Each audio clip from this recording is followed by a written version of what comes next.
apparently were participating in a demonstration. I was listening to the Beatles and writing a term paper, and I had the air conditioning running because it was a warm night. So I wasn't aware of anything going on. I didn't have the TV on, I didn't watch the news, you know. I was just working away, and they burst in the door and immediately slammed the door shut, and I said, what the hell's going on? They've gassed us, they've gassed us. And I said, strip nude and throw your clothes outside and go in and run water over yourselves. And so they didn't even hesitate. They just took it all They off. got, yeah, it was silly. Oh, gosh. But it was fun. I guess I should sit up Yeah, straight. Get yourself comfortable. Well, I was comfortable. That's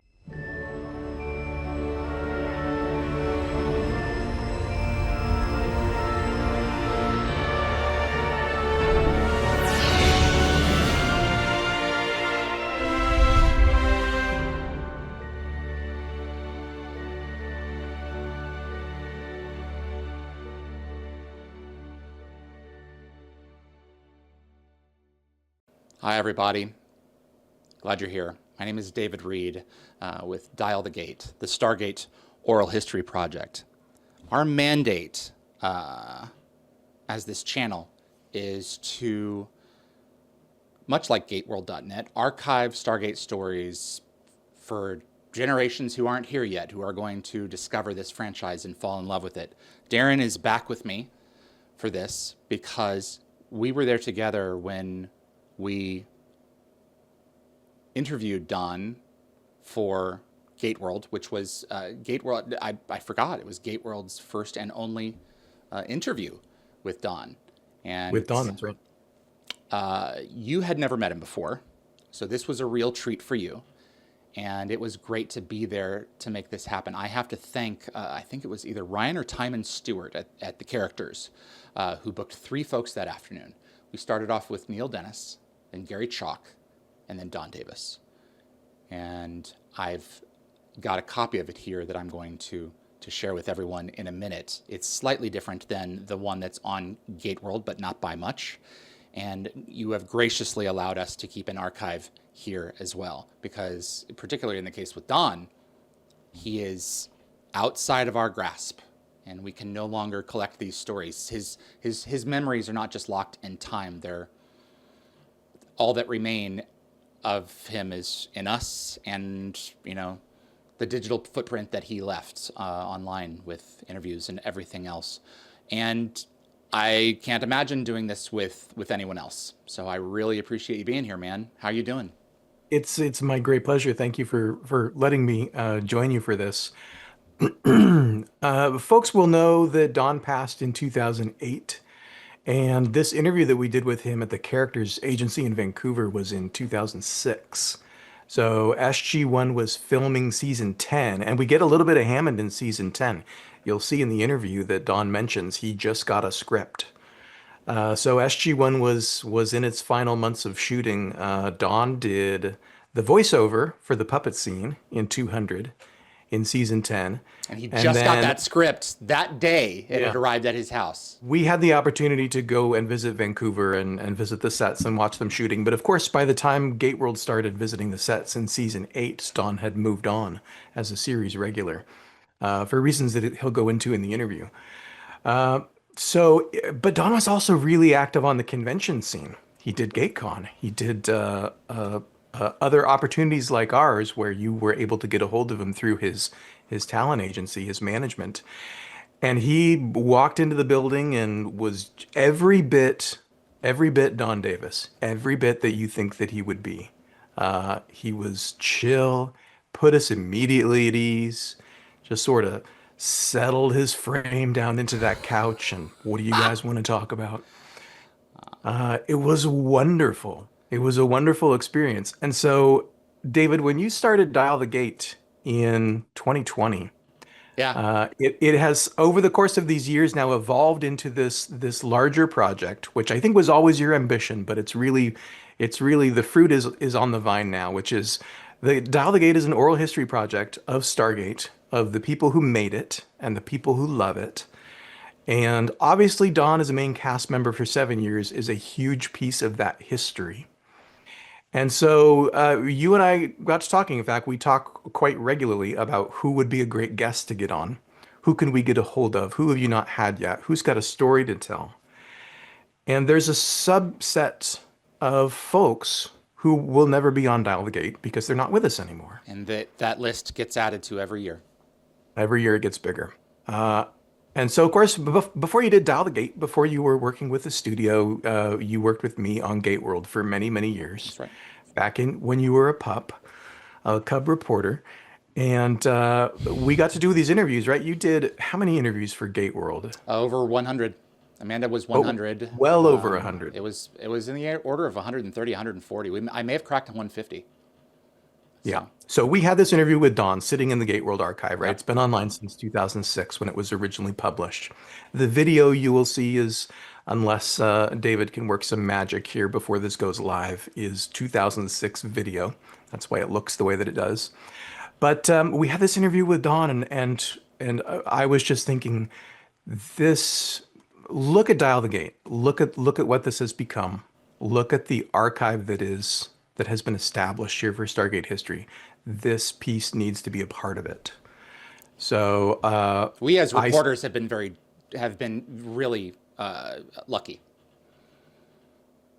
Yeah, lucky with the folks that we've gotten, who have given us their time. So yeah, the fact that not just that this was originally a GateWorld piece, but the fact that I was in the room with Dawn, listening to you conduct that interview. Yeah, I don't get to participate in this interview at all, but when Dawn's eye line is moving back and forth, I'm the other guy who's looking at. That's seared in my memory, right? Yeah. Sitting in that conference room with Dawn and with Neil and with Gary, it was a fantastic experience. It was the only time that I got to meet Dawn in person because I wasn't going to gate cons back in the day. That's right. You were still very, very much in your shell, doing I was in my what shell you were and very good at, but living a I'm ways good away. here. Yeah. Even having a video conference call with you, even after like 6 months after we met, I was like, let's get video cameras and talk and communicate visually so, we can see into each other's eyes and figure stuff out together. And it's like, Were no. there video cameras back then? Yep. They wouldn't work I don't very know. well, but they would have worked. But Yeah. you brain just is categorically was like, nope.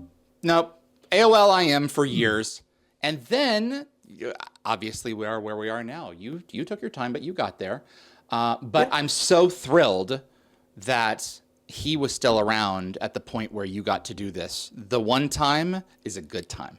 And I only wish that we had given him the full hour and a half, because I think he would have given it to us. We decided to cram as much content as we could into that time frame. And the other thing, Darren, that I have to admit to upon looking back, and one of the things I'll talk about when we recap after everyone gets a chance to see the footage, my perspective shift on a couple of things in my life. One of them is, why am I the only one interviewing him? Why didn't I do this with my friend and my business associate and colleague and, whatever you want to hang on it. And it's like, you jerk. This is his only time seeing him. No, We so didn't I didn't know take that then.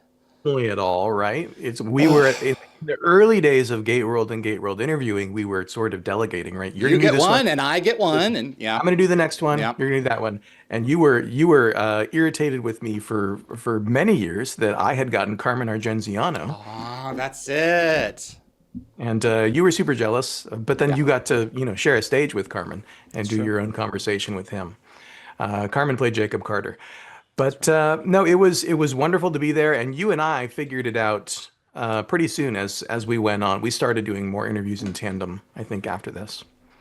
But this is about Dawn and Dawn's charm, and folks are going to get a chance to see The man. the man that we experienced, the man that we knew. He absolutely genuine. Everything that you think that the guy who plays General Hammond would be in real life. He's a real and a genuine human being, just all the way down to the studs. There are characters like David Hewlett's Rodney McKay where, other than their technical side, personality-wise, they are night and day. That is not true for Don.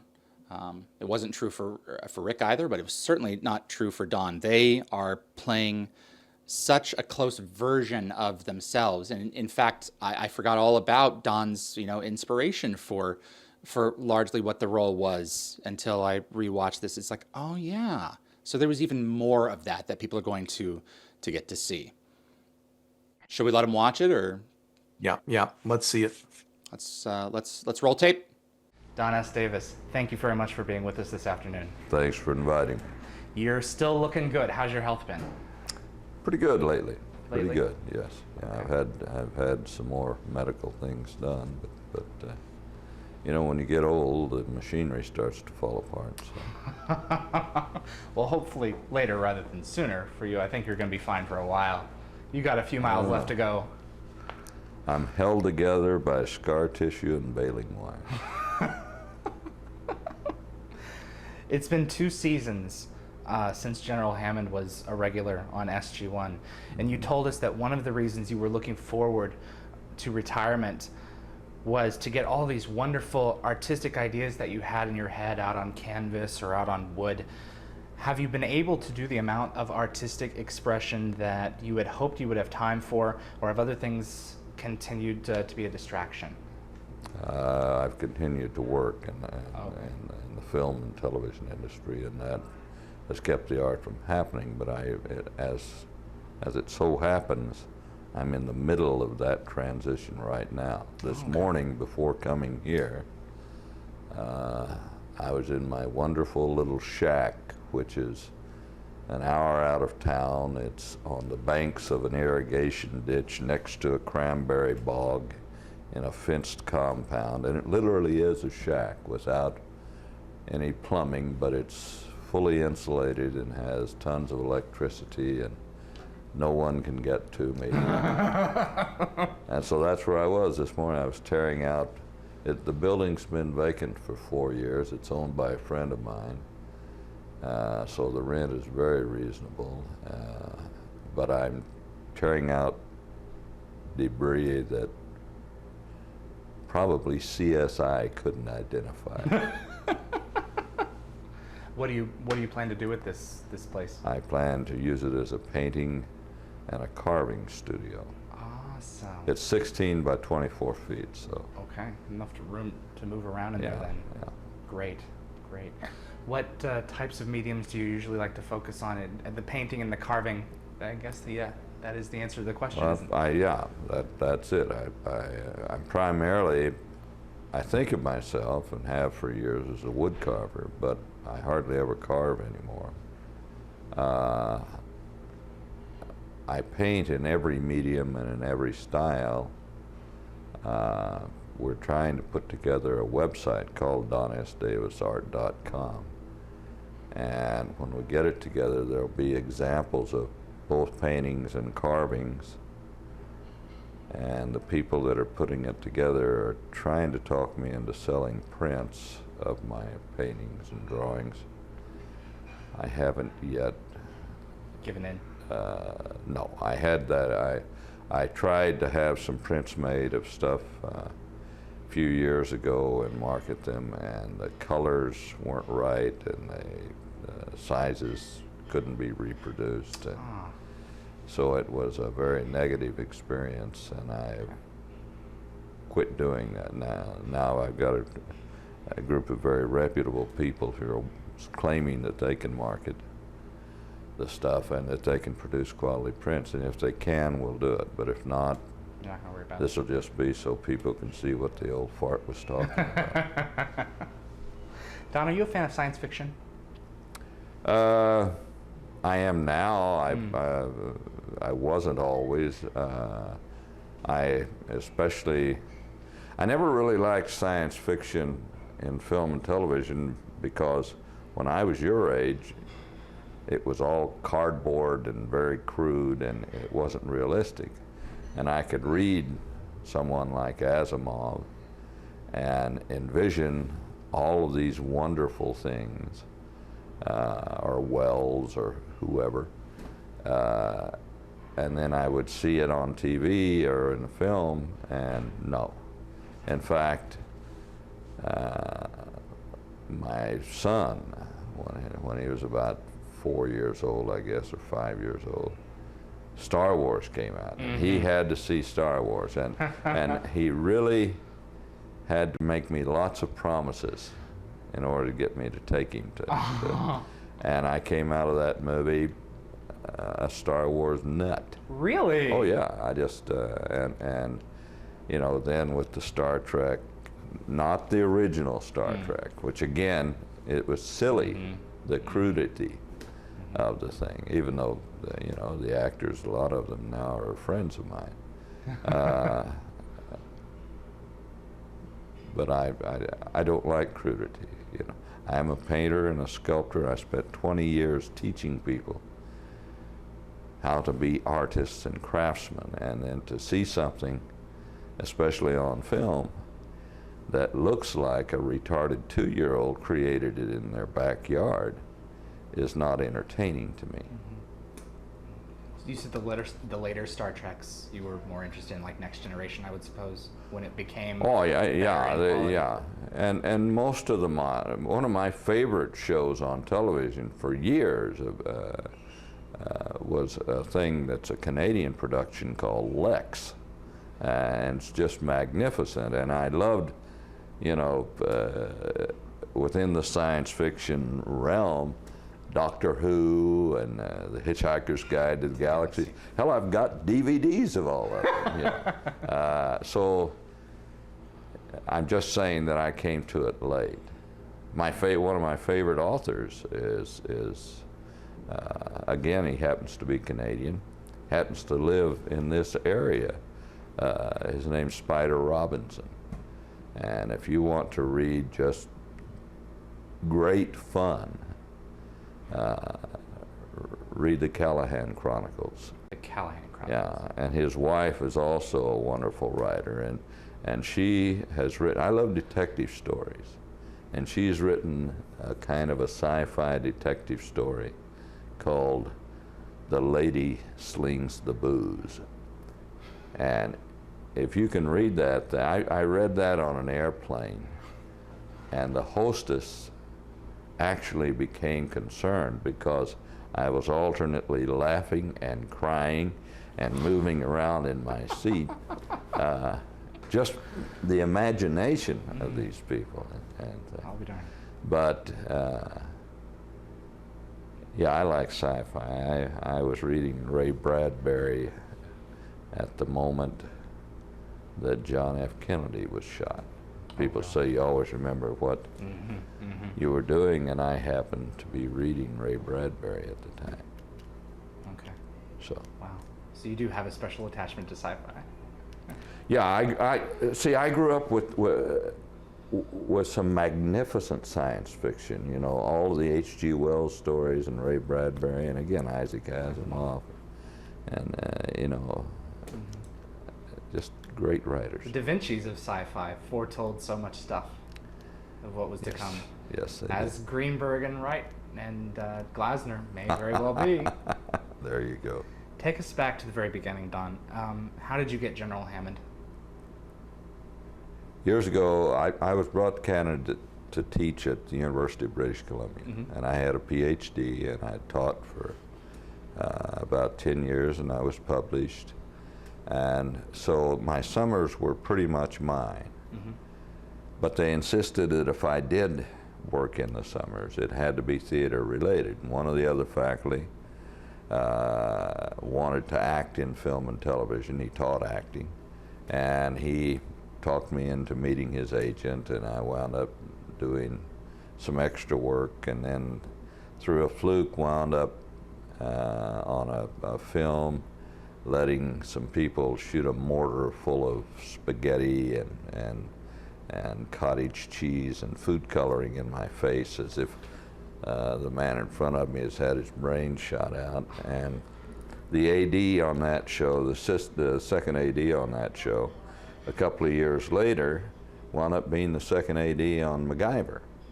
And when they shot MacGyver, Richard Dean Anderson's boss was played by an actor named Dana Elcar, and they couldn't find a stunt double for Dana who looked anything like him. They were having to put padded suits on these guys and bald caps, and it just wasn't working. And in a production meeting, this guy said, well, hell, there's an actor in town that could be his brother. It looks just like him. And so I wound up becoming his photo double and then his stunt double. And so Michael Greenberg and Rick got to know me. And when Stargate came along, they called me in to read for Hammond. I'll be darned. So I guess you So that's how I really got Hammond, not through talent or beating anybody up. They thought, thank you. yeah, they're two very loyal people, and they knew that they could trust me. I'll be darned. Awesome. Awesome. What were your honest thoughts about this character when you first read his breakdown? Did you find him to be unflappable, someone with a lot of potential, or someone who just served a cookie cutter I thought he was a purpose? two-dimensional Yeah. figure, and I had served in the Army in Korea during the Vietnam War, Yeah. and had served under, because I was an officer. I started out as a second lieutenant, got out as a captain, and I had served under officers that were heroic, certainly, some who weren't, but who were, as they really are in the Army, a cross-section of humanity. I served under guys that, you know, were poets and painters and dreamers and schemers. And when I saw Hammond, he was just another, he was by the book, a foil for O'Neill, and it just wasn't true to what the service is really like. And so they were kind enough to take my suggestions to heart. And they let me, especially as the show go on, make him more and more human. Okay, so that didn't happen overnight. Did it happen gradually? No, in fact, the director of the pilot, a man with very limited imagination, in my opinion, named Mario Azzopardi, wanted him to be the stereotype. But he didn't have a 5-year contract. I did, and I wasn't going to spend 5 years betraying the kind of character that I was supposed to portray. So your experience as a captain, the Army, is that Yeah, the right branch? I was So that really had a lot to weigh in on the way that this character developed. had everything to do with it. Okay. Out of the 7 seasons that you were on the show, can you remember the most grueling day, for whatever reason? No. Okay. Well, then maybe that's a good sign. Acting isn't a very grueling business, really. You know, I started working when I was 13. Acting didn't really work. It's playing cowboys and Indians. You know. Okay, then what about like some of the most joyous moments that you can recall on the set? Too many to single one out. I'm not trying to avoid your questions. It was just, you know, I was really, especially in this show, but I've been lucky in a lot of shows. I was working with a cast that I really liked every member of, and with a crews that I had already worked with for, 20 years. So I was surrounded by people that were friends and family. I loved Stargate, every moment of it, and still do. I'm apparently going to do another episode here next month. So great, for season 10. Yeah. Good. Will you hope to have a little bit? Will you have a little bit more involvement than you did in? I doubt it. Okay. I doubt it. It's he. One of the good things about good drama is it mirrors life, and in life, people move on. They get older, they retire, they die, they get a better job or a worse job, or whatever happens. And Hammond has been gone now for some time. I don't even know how they're going to bring me back. In fact, that's another, coincidence. The script for the episode I'm in just arrived as I got home and threw these clothes on to come and meet you guys, so I haven't even looked at it yet. Okay, great. You've always been considered the fatherly figure of the cast, and it's very obvious to anyone who has come to see you at conventions that to this day you feel very close to these people. Yes. Can you tell us a little bit about your feelings toward each member of the regular cast as well as Terrell, if you wouldn't mind? Well, everybody knows Terrell's like a daughter to me. Yeah. In fact, she refers to my wife as Mom.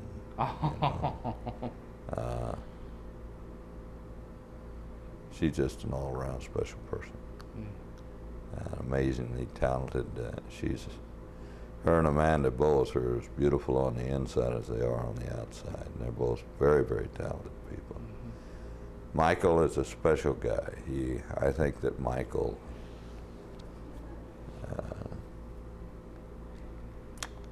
don't know how to delicately put this. Michael will do himself a disservice if he doesn't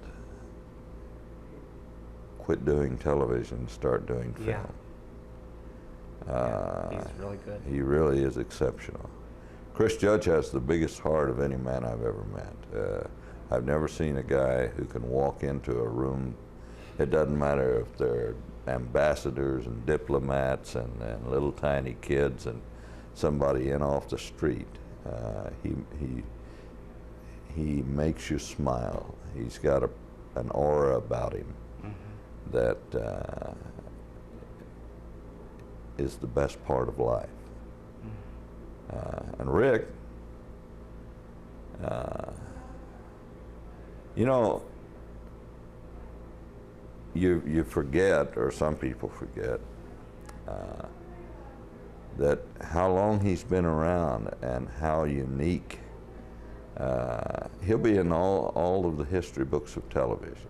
In fact, the dictionary actually, was going to add MacGyver to the American language because, you know, that character was so strong.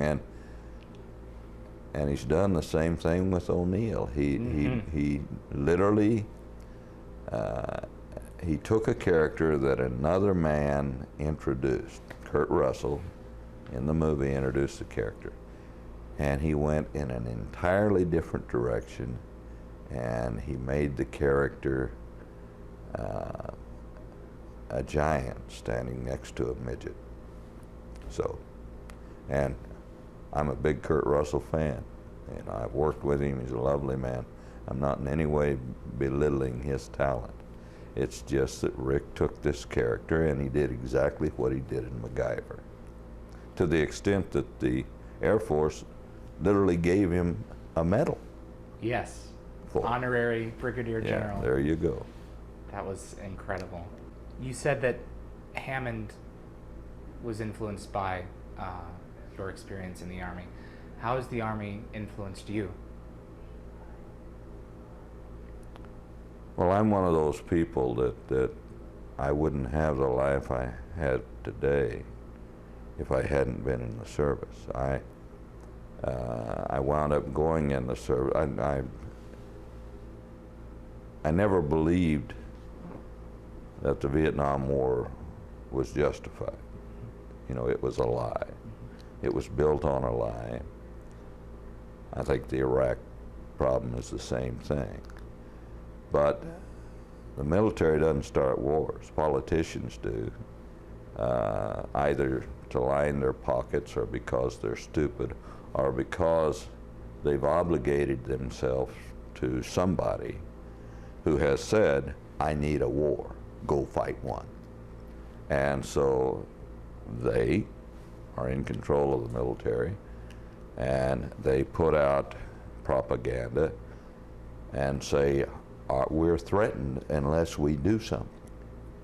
And then a war starts. The people that have to fight it very often know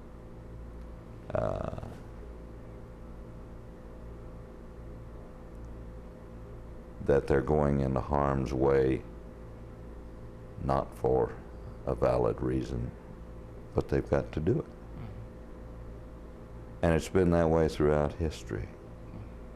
You know, into the Valley of Death rode the 500. They knew they were riding into the Valley of Death. Today's no different. I get very angry when I hear people abuse the American military. Sure, there have been some incidents of some mistreatment of prisoners, but how can today's public be so short-sighted not to remember the atrocities that these people were committing, that this crazy war is now supposedly being fought to right? How can the public forget the Japanese treatment of prisoners in World War II? What the hell right does Japan have to complain about a couple of bombs when they were the instigators of the Bataan death marches? Men, women, and children. And the Germans? You know, they may make a good Volkswagen, but how can you ever forget what happened in World War II? And Bosnia and Serbia? You know, we live, one of the problems with mankind is that we are an animal that distrusts animals not like our pack. And there's always going to be someone with their own agenda that's going to cause our pack to try to kill the other pack. That's the nature of the beast. But within each pack, there are good people who take up the sword to defend their kind. Boy, that's going to get me in a lot of trouble. So let's take it back. No? No, I'm blunt. You ask a question, you're going to get an answer. Good, good. Thank May you. not be what you want. No, no. Thank you for being so honest with us. The show has taken on a drastic transformation since the beginning of season 9. Have you watched any of these episodes since? Have you caught any of them? I honestly don't watch a lot of TV. Okay. So Okay. I would have the same answer for about any show. I watch golf matches and the World Poker Tour because I'm not good at sitting still looking at a screen. I watch old movies, you know, like I don't know what was on last night, but I watched a poker game and then I watched The Ex-Mrs. Baxter, which is an old film from the 1940s that happened to star William Powell, who was in the Thin Man series, and because it was set in the 30s, it had all the sets were Art Deco, and so I watched it. You know, I'm sure there was some brilliant, currently made drama that would have been much better for my soul, but I laughed, and that's what life should be. Right, right. Okay, then in terms of the show's transformation from what you've been told by the producers when you come in, do you think this is a healthy direction that the show has taken in order for it to survive, or do you think it's long past its time? SG-1, not Atlantis. I don't think it'll ever be past its time. The Bible for Stargate is based on the whole lexicon of human mythology. That's the spine. So the next conflict fought by the next edition of the 4 people that went through the gate is still going to be valid as long as they stick to that. Once the show starts being all about, if it ever does, mechanics and special effects, then then it'll be past its time. You've got a bunch of really outstanding creative minds that work on the show. I don't think they'll ever let it go there. Good. And the fans I talk to feel the same. Good. Right. It's funny how life changes our plans, like you've said. I remember watching on one of the Stargate DVDs an interview where you said you would play Hammond as long as RDA was involved with the series. When was it that caused you to make the decision that it was time to move on anyway? My health problems, which I haven't hidden those, One of the reasons I'm so loyal to Stargate is they were so loyal to me. In 2002, I had, just at the start of the season, a major operation. I had an abdominal aortic aneurysm, and they had to remove a large part of my aorta. Most shows would have cut me off. Stargate stood by me. I never missed a single paycheck. They scheduled the episodes around me, and when they brought me back, they made sure that there was nothing that I was asked to do that might put me in harm's way. So, but there comes a time where you really can't if you're in my condition. I'm a heart patient, I'm a diabetic, I've got other minor problems, and it's really time to slow down. Yeah. I joke, but I really am. My doctor, one of my doctors said I've got more scar tissue than anybody's ever worked on. Because I've done stunts, I was in the military, I was an athlete when I was a young kid, and then I'm just stupid and clumsy, and now I've got arthritis along with other things. I take a lot of pills every day. So I'm very aware of my mortality, and especially after season 7, and especially with the loss of one of the family. Terrell. Yeah, it just wasn't the same for me. Was Heroes hard to do?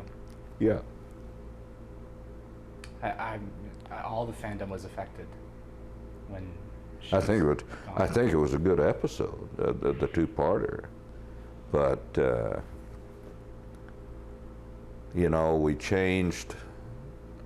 We went from Showtime to the Sci-Fi channel, and they wanted to see a major thing, and that's an arbitrary decision made by some stupid bean counter.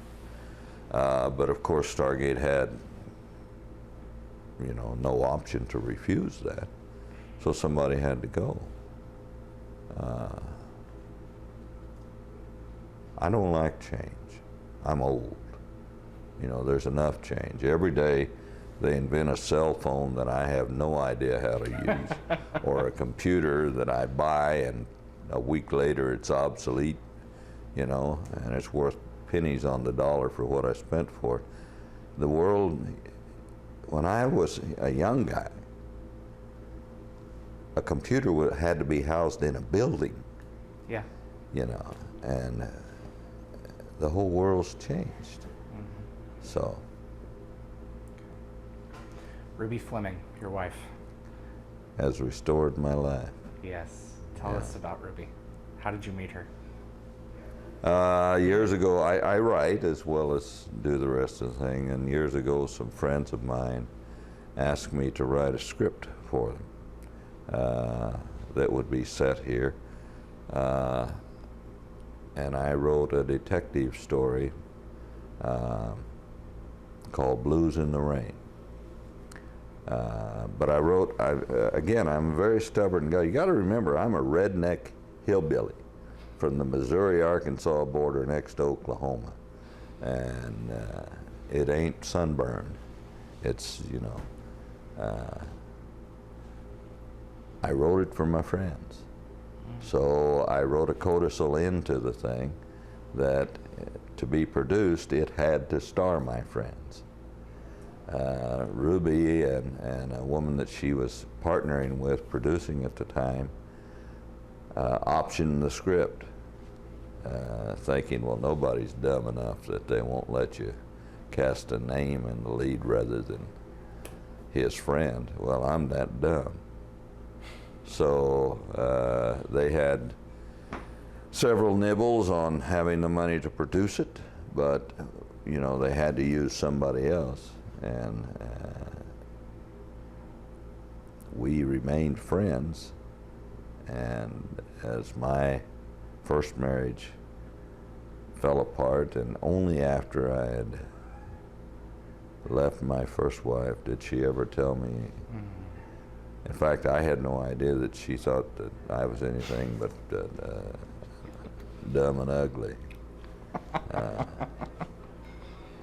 But she took me in, and she is the most nurturing person I've ever known.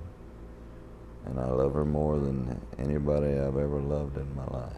You tell us a story at conventions every once in a while. I think you were over at Terrell's house, and you were. I think you two were dating. Could you please tell us that one again?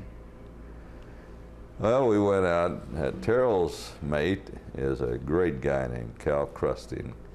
Calvin is an RCMP officer.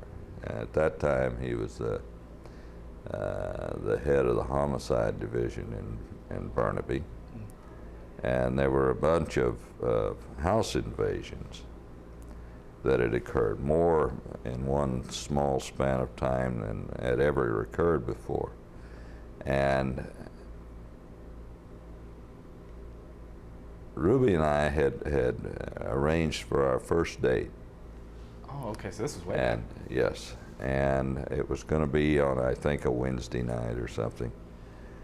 And Calvin had been just killing himself at work, and Terrell and him decided they needed to get out, and they were used to calling me, and I was always the fifth wheel. Well, this time I had a date. And Calvin said, well, we want to come with you. And I really didn't think anything about it. I'm not very bright.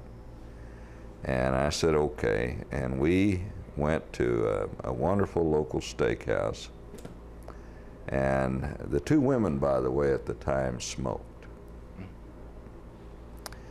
And anyway, we got seated. We met at the steakhouse. We arrived in different cars. And we got there, and Calvin and I started talking, as two guys will. And the poor women kind of got ignored. And we had our salads, and we had some wine, and he and I got to talking about crime and injustice and all this crap. In general terms, of course, because he couldn't tell me about ongoing investigations. Yeah. Never would do that. But as a result, we kind of neglected the two women, and so between the main course, or one of the courses and the main course, they decided to go outside and smoke. And Terrell asked Ruby, how long had we been dating? And Ruby said, well, you know, it's our first date. We'd known each other for 10 years. Mm-hmm. And Terrell said, well, you know, he's a good guy. And Ruby said, yeah, I really like him. And Terrell said, well, I don't think he knows that. Yeah. And Ruby said, well, I've given him plenty of indications, you know, and Terrell said, he's not very bright. You're going to have to hit him over the head. And so we went back, they came back in, and Calvin and I finally realized that we had irritated them or something. So we tried to pay more attention. And we finished the meal, and Calvin decided that we should come over to their place for a nightcap. So we went over to their place, and immediately upon arriving, Terrell and I disagree about this. She says Calvin went to the bathroom, but no, she went to the bathroom. And Calvin got a call from work. And he had already poured these humongous tumblers full of scotch to the brim. And they both left the room. And I told Ruby, I said, honey, you know, I got to get some ice and water in this thing or I'll be a dead man. And she agreed, so we went in. Now, when we left the restaurant, she, as I opened the car door for her, which gentlemen from the South always do for their women, she turned around and kissed me. And over the head, Don. but it wasn't a, you know, it was just a, but it was on the lips. And I thought that was kind of funny, but I didn't want to insult her, so I just gave her a peck back. And, but anyway, I thought, And then I said, you know, we had to have some ice, and she followed me in the kitchen, and when I handed her glass, she kissed me again. Well, that's like putting fresh meat in front of an old dog. I set my glass down, and I had her on the floor. And Calvin walked in. And he grabbed Terrell and brought her in. And then we discovered that we kind of liked each other. And of course, Calvin and Terrell wanted to complete visiting with us. But I now had gone in heat. And so I guess as we stayed in the living room talking, they weren't about to leave us alone again. I started coming out with some strange lines. They weren't lines, everything was from the heart. But Calvin, at one point, started laughing at what I was saying so hard that he fell off his chair. And they never let me forget that. But it's been good ever since. Good. Glad you're happy. I am.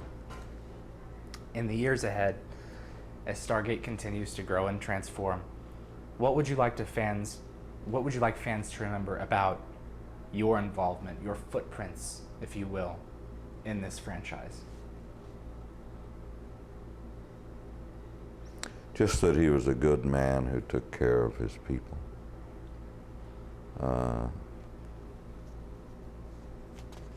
That it was a true portrayal.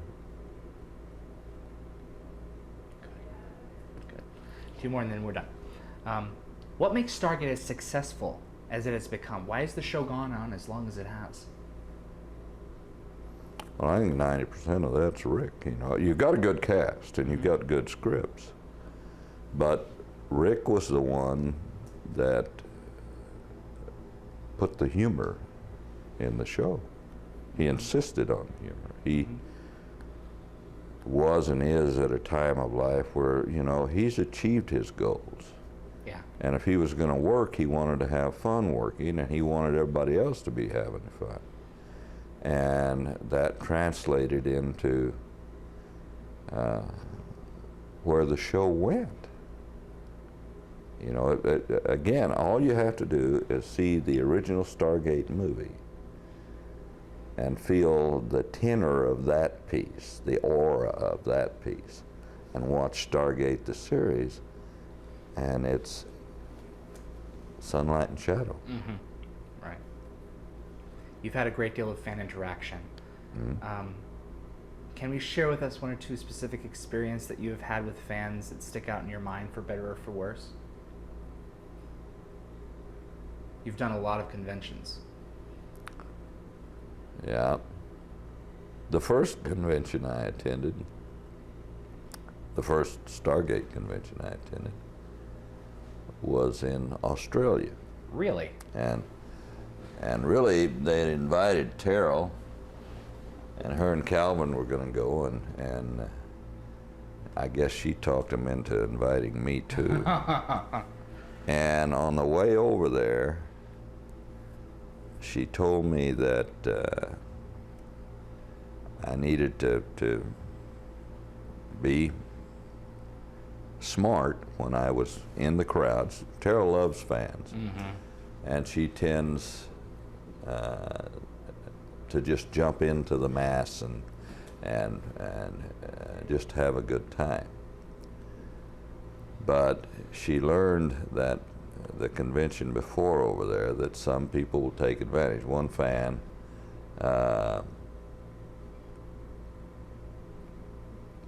grabbed her breast or touched her breast. And so, you know, she just said it in passing as, you know, you can't trust everybody, so just watch yourself. Yeah. But she told that to the wrong guy. So I got up and they introduced me. And I turned to the crowd and I said, I'm going to tell you people something. I said, if any one of you is stupid enough to lay a hand on Terrell, I'll put you in the hospital. So there's not going to be any of that crap this year. Well, there was kind of dead silence, and then some people started to laugh, thinking maybe I was telling a joke, and I said, I'm not joking. I will hurt you, any of you. And then Terrell told me to shut up and say something funny, and we did, and I settled down and relaxed, and we've done that ever since. I can't imagine, because I know that I'm not a celebrity. I'm just a guy. And everybody that knows me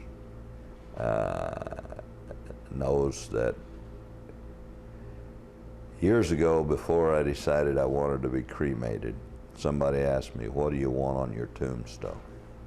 I said, I want just a statement he was good with his hands, because that's the way I identify myself. I'm a builder and a sculptor and a painter. I've always been able to put things together. I'm not supposed to be seen on TV or in movies, never intended to be. And I came to it late in life.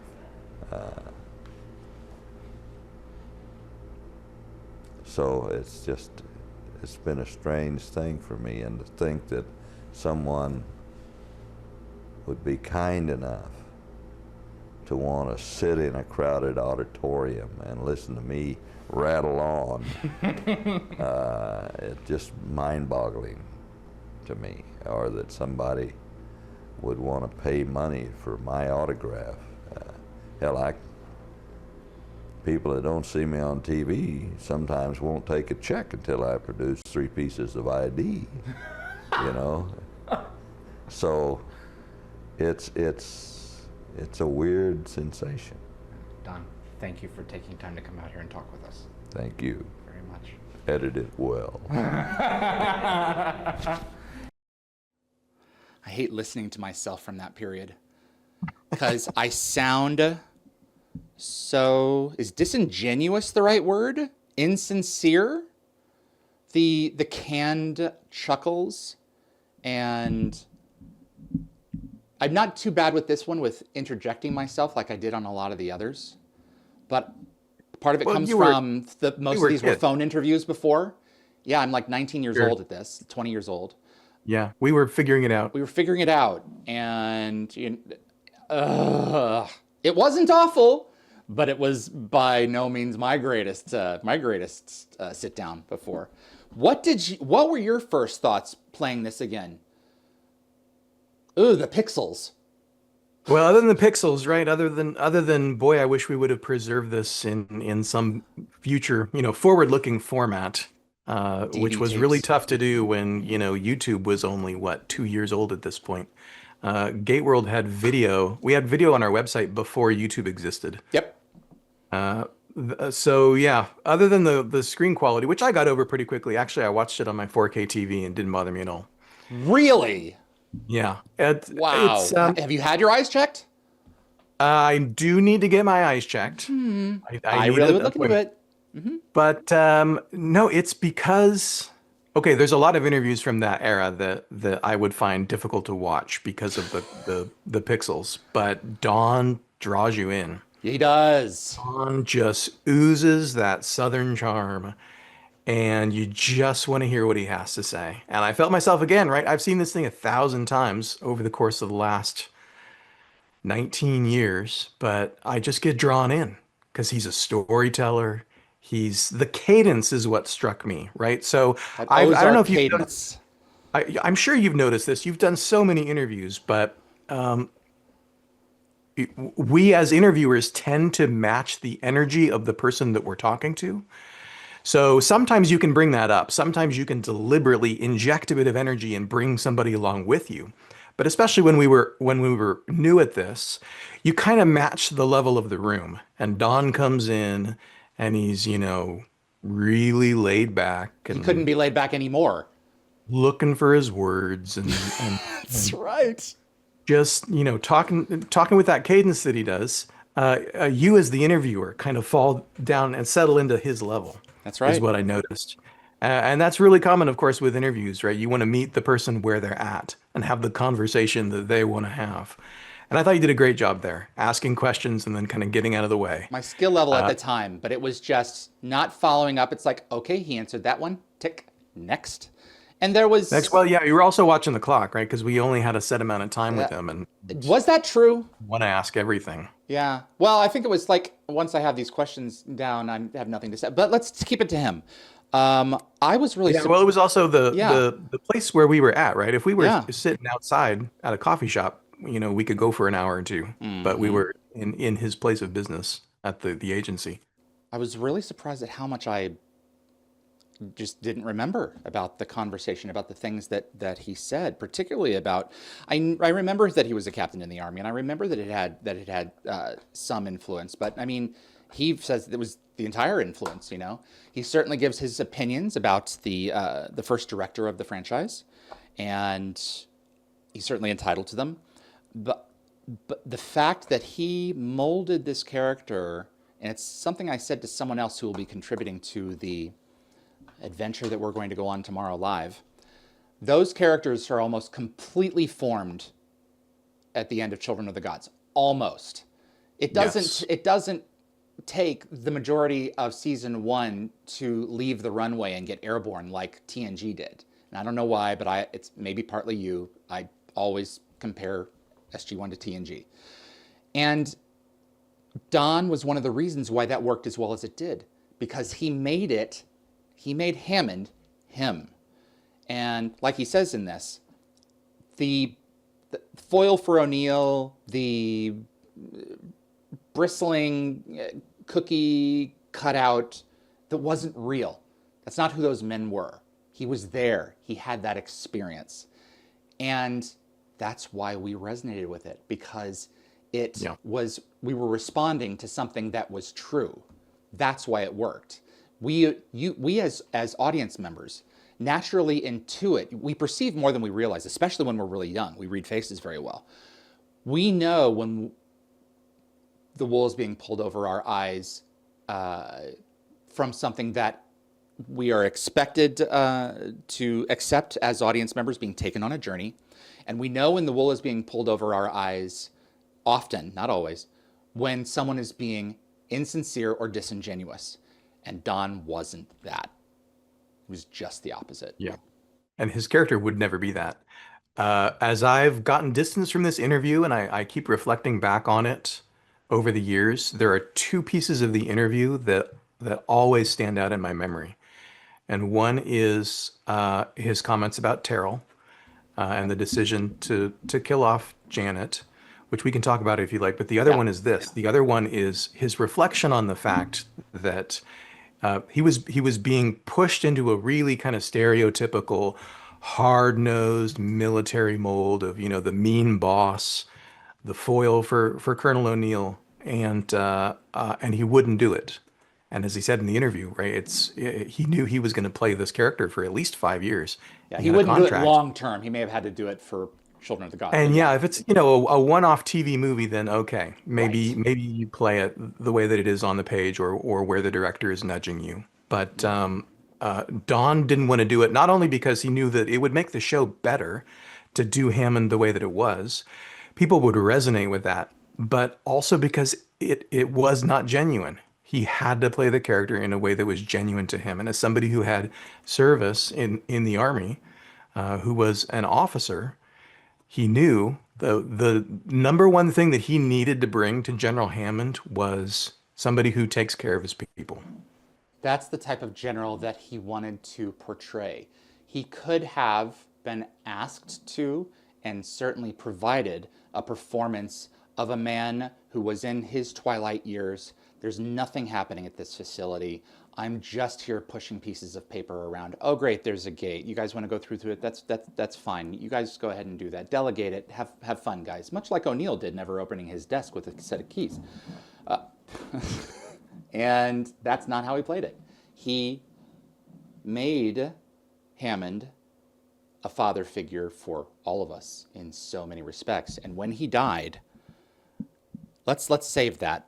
You mentioned that was the part of the interview that I always remember the most. His reaction to the approach of the character early on the assembly line, and the when they're oiling and greasing, all of the parts of the character and getting him ready to put him out to all of us in Children of the Gods. No way is it, in any way, the man that says "Yeehaw" in the back of the needle threader 2 years later, at all. His was one of the most evolved, and fairly quickly. And constitutionally, he couldn't have done it any other way, because you're right, it would have been insincere. He wouldn't have spent his time on that. Ain't nobody got time for that, especially Don. But his relationship with Terrell, and I forgot how he felt about that. I can understand, he legitimately and explains the reasons, business reasons why that was done. That didn't mean that he wasn't any more sorry to lose his little girl. Yeah, but he was angry that a studio executive, from his perspective at least, just wanted a shakeup. The show had been running for 7 years and just wanted a shakeup. I didn't remember that, but yeah. Yeah. It's and those two are thick as thieves in the convention scene. Oh God, Abbott and Costello. More tomorrow. Yeah. Yep. But yeah, that's brilliant. I can't wait to share the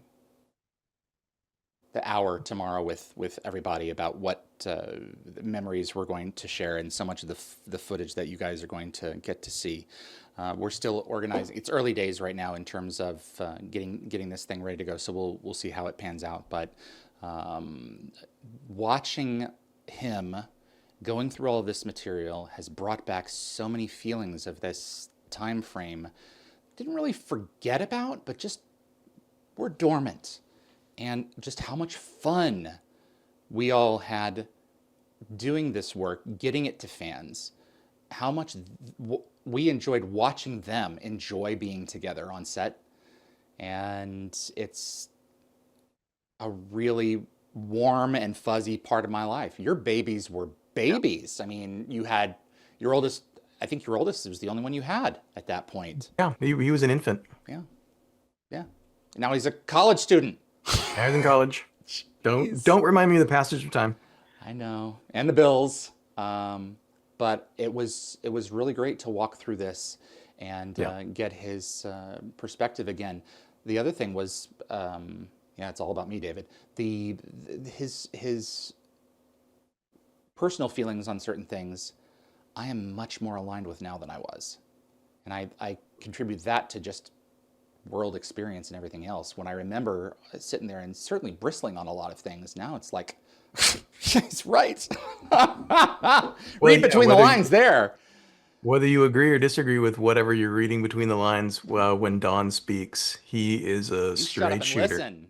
That's right. He's gonna tell you exactly what he thinks. He's not gonna mince words, which is why Right. We had done several cast and crew interviews at this point, but for him to come in, now he wasn't on the show anymore. He wasn't getting a regular paycheck from the show. Right. But for him to come in and say things like some stupid bean counter, just know he'll say whatever, whatever he needs to say. The way that you'll be able to tell if I was able to digitize this in time, his interview in time, was at the end of it. If on my version you hear him say, because if it's the GateWorld version, that he won't have said this, because in the end of the interview, after we say thank you, he says like, my pleasure, you're welcome, or something. Then he says, edited well. And I remember thinking, I most certainly will not. I'm going to keep every single second of this. And we largely did, except for the edit it well. Yeah, I was wondering actually when it faded to black. I was wondering like, how did I remembered putting that in, and I guess I took it out. You know, I didn't remember that. Because there was no way I was going to cut that man's opinion. Yeah. If Well, I it's- were it's- to, where would I start and where would I finish? I'm not going to do that. So it's not my place a- to, even as the editor. It's a self-effacing move for Don, right? Yeah. We get this from a lot of folks, particularly some older actors who've been at it for a while. They'll give you the time. They'll sit back and jaw at you for an hour, but they assume that you're going to pick out the best pieces and use it selectively. And we're like, no, we want the whole enchilada. People want to feel like they just sat in the room with you and had a conversation about Stargate and about your life and about, what gives you joy, what gets you up in the morning. And Don had reached a point in his life, obviously, as he talked about in the interview, where he had a new lease on life. That's right. He had gone through the quadruple bypass, and After surgery and after he got together with Ruby, for sure. 2 years later, just a little bit after this, he was dead. And it was, I'll never forget sitting on the edge of my bed with you in my ear and my rinky-dink little cell phone. And I remember my stomach just sank into my pants, Yeah. and my heart was in where my stomach was, and my brain, I don't know where my brain went. How did you find out? I got a phone call. I was at school, living at school. I was in my apartment and got a phone call from one of the talent agents, um, and just let me know, right? This is not a good phone call. I need to let you know what's happened, so that GateWorld can help to get the word out and let Stargate fans know that this had happened. Was it the characters? Was it his? No, it was Julie Brown. Julie did. Yeah, Julie called me. I love her dearly. Before she became a talent agent, she was Wow. actor. She played Natoth on B5 in season Yeah, one. and in Gambit 1 and 2 and TNG. So I got a call from her, right? That's the weird kind of sci-fi funny part of the story for me was I found out from Natoth that General Hammond had passed. And the first thing I did was call you. And right, you had that personal connection, which I'm sure we'll talk about a lot more on tomorrow's stream. You had a personal connection, geographic connection with Dawn, with where you'd gone to school, and Both same school. and yeah, we just kind of processed it for a while, and then I had to turn around and obviously write the obituary for GateWorld, God. So which you were is at how most fans found out. I'll just never forget just sitting there, the weight of the bed, and looking at Destin, my dog, next to me, and just being he knew that something was up really quickly because my mood completely changed, and I just Yeah. it's little dachshund. I just pulled him and And we've had a bunch of these over dragged the him to years. me. Right, every once in a while, I'll have to pick up the phone or hop online with you and just say, hey, I just found out this person's gone, that person's gone. But it started with Dawn, and Yeah, Dawn was obviously the big bomb going off for Stargate fans to sort of recognize folks' mortality, and you saw it in the interview. Dawn was very aware in the last years of his life, especially after his surgery. He was aware of his mortality. yeah. He was And very happy. I think he was loving every single day that he got because he knew there weren't likely to be a whole lot more of them. He probably wasn't going to live to 90. He knew that. He lists, a few of the things going wrong with him, and I forgot how many there were, but that he was managing the way that he was. was pretty. He was a pretty strong man. Let me just say, got an anecdote tomorrow that you've never heard before that you are just not gonna believe. I can't wait to see the look on your and Okay. Alan's faces for it. This guy was an extraordinary man. His sports days were not just when he was in school. I'll just put it at that. And I believe it. the fact that when he was living his best life the last couple 3 years there, routinely including fandom in it in one form or another, us, creation, GateCon, we knew how much we meant to him as much as he knew how much we, the other way around. And it's a great memory that I am so thankful to have had with you, and that we get to share it again. So as we remember and celebrate his life. Yeah, the cast and crew of Stargate have always said that Stargate is like a family, and it's not like that on most shows. And that's only the case when people decide that it's a family, and when you have folks in it who treat you like family. And every impression I get of Don from A to Z is that he treated people like family. He treated them like daughters and sons and maybe grandkids here and there. Yeah, for sure. And that came to include fandom. It certainly did for Don. We spent enough time with us that it came to include fandom as part of the Stargate family. So That's this right. extended family, he really was the patriarch. Yeah. I really wanted to cover his death in this, because this really is a part one of two pieces. Tomorrow, we wanted to do the interview. I wanted to talk about what was in the interview and talk about his passing, because tomorrow we're going to celebrate his life.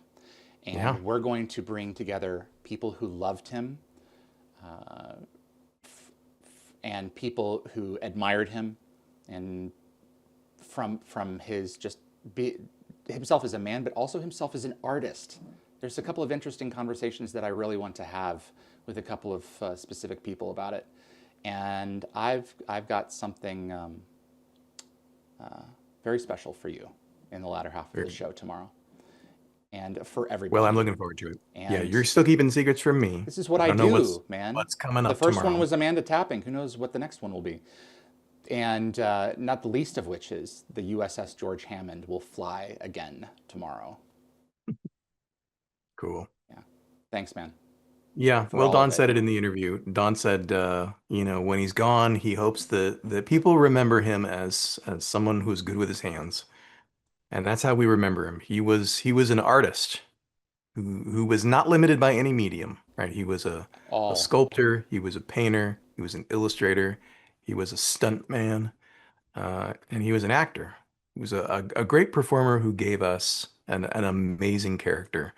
And not just a single character, not just a set of episodes to watch, but a world that to live in where that we felt like we were a part of. So all love to Dawn.